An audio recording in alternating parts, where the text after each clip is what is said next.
గాంధీ గారి మీద రాహుల్ గాంధీ గారి మీద ఈడీ వాళ్ళు ఛార్జ్ షీట్ వేసిండ్రు.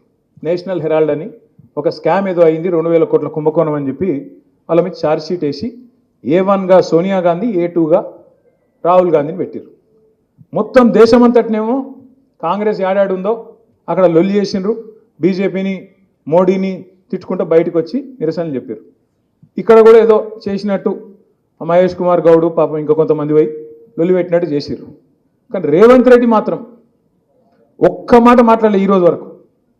ఏది వాళ్ళ నాయకత్వం మీద, వాళ్ళ టాప్ లీడర్షిప్, సోనియా గాంధీ రాహుల్ గాంధీ మీద కేసు అయితే, ఛార్జ్ షీట్ అయితే, దేశంలో ఉన్న కాంగ్రెస్ వాళ్ళందరూ మాట్లాడుతుంటే రేవంత్ రెడ్డి మాత్రం కుయ్యి లేదు, కయ్యి లేదు, సడి లేదు, సప్పుడు లేదు.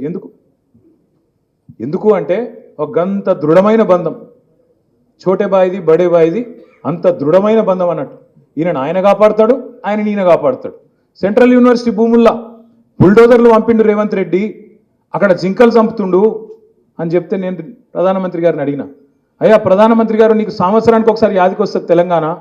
ఏప్రిల్ 2024లోనేమో ఆ రోజు అన్నావు ఇక్కడ RR ట్యాక్స్ వసూలు చేస్తారు, తెలంగాణలో అవినీతి రాజ్యం వెళ్తుందన్నావు. సంవత్సరం అయిపోయింది, యానివర్సరీ కూడా అయిపోయింది. మరి ఇంతవరకు దాని మీద ఏం కార్వాయి లేదు, దాని మీద ఏం సడి సప్పుడు లేదు, ఒక కేసు లేదు. ఏమైంది RR ట్యాక్స్ అని చెప్పి ఆరా తీసింది లేదు.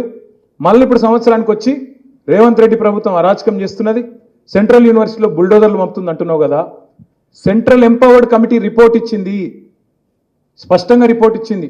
ఇందులో ఫైనాన్షియల్ ఫ్రాడ్ జరిగింది, తప్పకుండా ఇన్వెస్టిగేటివ్ ఏజెన్సీలు ఇలా రావాలి, ఎంక్వైరీ చేయాలని చెప్పి వాళ్ళు సుప్రీంకోర్టు అపాయింట్ చేసిన కమిటీ రిపోర్ట్ ఇచ్చింది.